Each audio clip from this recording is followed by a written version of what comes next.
Hey transformative leaders, it's Sophia lark-woodbury of thehappymedium.com, guiding you toward trauma-conscious leadership in your small group. In this video, I'm sharing 10 of the most common psychological symptoms that people experience after an event that leaves them unable to cope or manage the symptoms.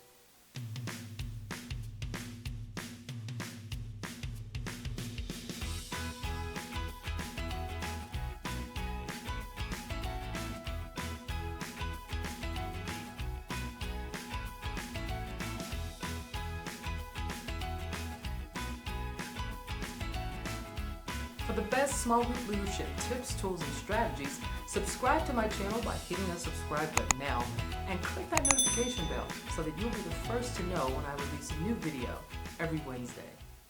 As a group leader, coach, and mental health practitioner over the years, I've helped many leaders and professionals create safe healing spaces by teaching them my unique methods and processes. By the end of this video, you'll not only know the 10 of the most common psychological trauma symptoms that people struggle with, but you'll also get the details on how you can contact me for speaking or training opportunities to help you set up your very own trauma-conscious small group ministry. Well, according to the National Alliance on Mental Illness, better known as NAMI, women are more likely than men to experience PTSD symptoms. And the reason is because women are more prone to sexual assault, rape, and sexual abuse as a child. And many women victims develop PTSD symptoms within 2 weeks after experiencing the incident. So what are some of these more common psychological trauma symptoms? One symptom is avoidance. Now, avoidance is when the person makes a concerted effort to avoid trauma-related thoughts, feelings, or external reminders of the trauma. So I always say people, places, and things. So they may see a person who reminds them of it, particularly if it was a relational type of trauma, or they may see, they may go to a certain place, or they may see certain things or interact with certain things or people. And all of these things can serve to remind that person of the trauma. So people who have experienced trauma typically are adept at identifying those types of things very quickly, and they'll seek to avoid those situations at all costs if possible. Flashbacks. Now, these are intrusive, unwanted, unsettling memories that take you back to the situation as if it's been experienced right here, right now. So you're having all the same kinds of thoughts and sensations. You might have a racing heartbeat. You may feel like jumping out of your skin. Some people may let out a whelp. However they experience that trauma in the past, when they have a flashback, it's as if they're there.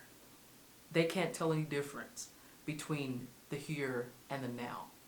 And that's the difference between having a memory of it but knowing that you're not back there and you're safe and you can have the coping skills to deal with that.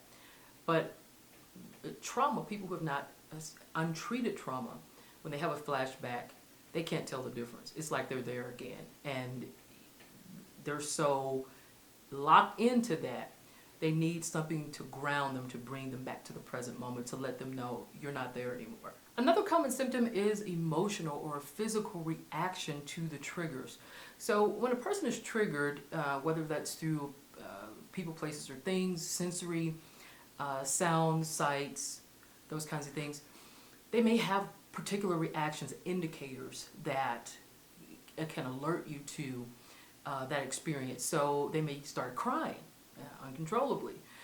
They may be irritable all of a sudden, edgy, not wanting people to touch them.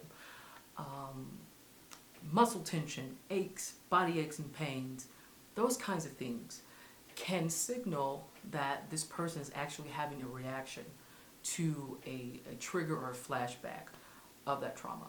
Another common symptom is negative beliefs or a negative belief about God or loss of belief in God. So this is where you might see people saying or expressing themselves like, you know, blaming themselves or blaming God or blaming other people for causing or allowing the trauma to happen to them. And so they may express that, you know, I don't know if I believe in God because this is just like the ultimate evil. Like, why would God just sit there and allow somebody to go through something like this? It doesn't make sense to me. Or why didn't this certain person protect me? Or why did I make such a stupid decision? Those kinds of things indicates that they are seeing the world or other people or themselves or God in a particular way since the trauma happened. Another common symptom is isolation or withdrawal. Now, people who have experienced psychological trauma often isolate themselves or withdraw from the larger community because they don't feel that anybody can relate to them now. They feel different, they feel odd, they feel awkward, they feel like the odd one out. And they just can't possibly see in their trauma brain, through the trauma lens, how someone can relate to that. How someone would be able to say, you know, I know what you're going through. That's not a typical response. And I think one of the things that they don't understand is that what they're experiencing is normal. It's a normal response to an abnormal occurrence. And that's where the healing comes in. So, but we're talking about right now untreated psychological trauma symptoms.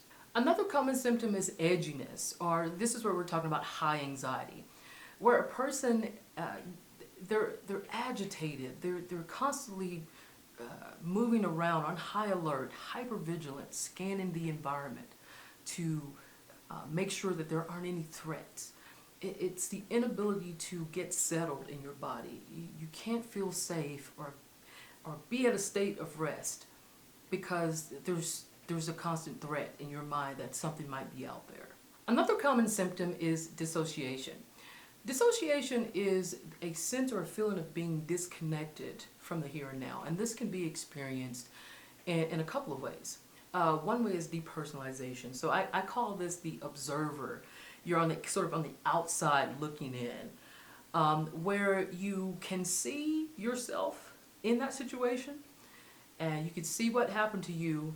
You can even maybe, you know, have the sensations of what's going on there, but you don't feel like you're there. You're in some way disconnected from that. You're detached. You don't feel like it's something that is a part of you. And then derealization is actually feeling like you're not even real. Like, I can't feel myself. I'm numb. I know this happened. There's something in my mind telling me that this happened to me, and I believe I experienced it. I'm pretty sure that I did, but I guess I'm so numb now. I don't feel real.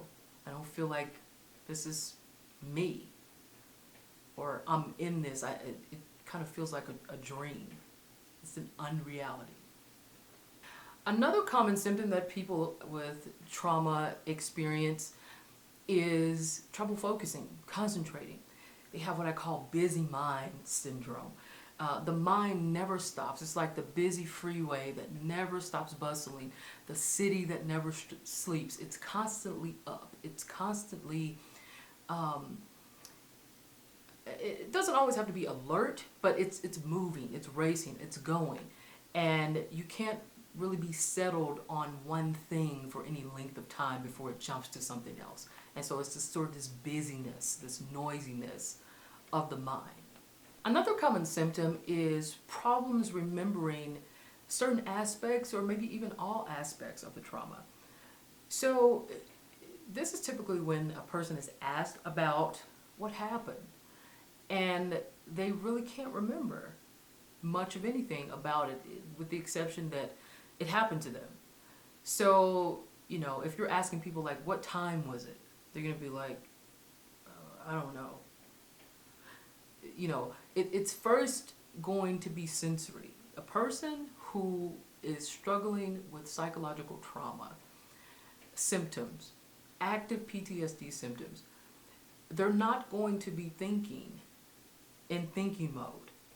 It's going to be sensory related. So you have to address the feelings first to get to the facts.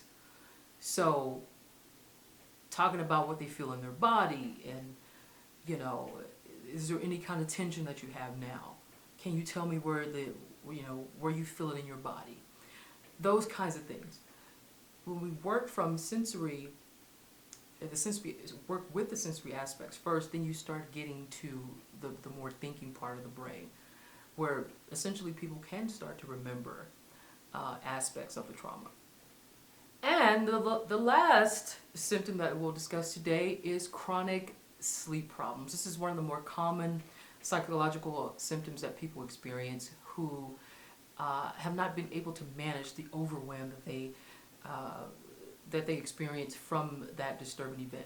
So typically what you'll see here is people either having difficulty going to sleep, falling asleep, staying asleep. They may wake up at a time earlier than they intended, or they might report tons of nightmares. Like, I'm having a nightmare every night. Like, I'm waking up in night terrors and cold sweats and things like that. I remember when I was a child, I first started having nightmares. I didn't have problems going to sleep or falling asleep, but I would always wake up. I would have difficulty staying asleep, and then I would be scared to go back to sleep. And so the next day I would be really tired because I didn't get much sleep, because I'd be up worrying about whether or not the dream was going to come back. And so those are some of the typical things you see in people who have experienced trauma. So now you know 10 of the most common psychological symptoms that people experience after an overwhelming event that exceeds their ability to cope. So what would you do if someone came to you and reported their own personal trauma, or maybe you see that someone is struggling with some of the signs and symptoms that we talked about? If you're having trouble figuring out how you might respond in a trauma-sensitive way and feel you might benefit from training in that area, be sure to download my free small group leadership guide. It's linked below.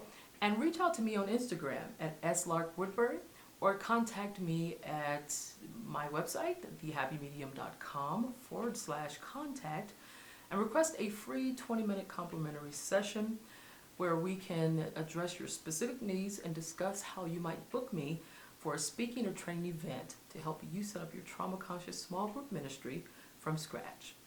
If you like this video, hit the like button below. Share with your friends and comment below to let me know how you enjoyed this video today. Maybe if you have some other things that you want to add, or maybe if there was something I missed or you want to hear more about, let me know in the comments below. And subscribe now. Hit that subscribe button and hit that notification bell so that you will be the first to know every time a video drops on Wednesday. I'll see you guys next week. Have a great day. Bye.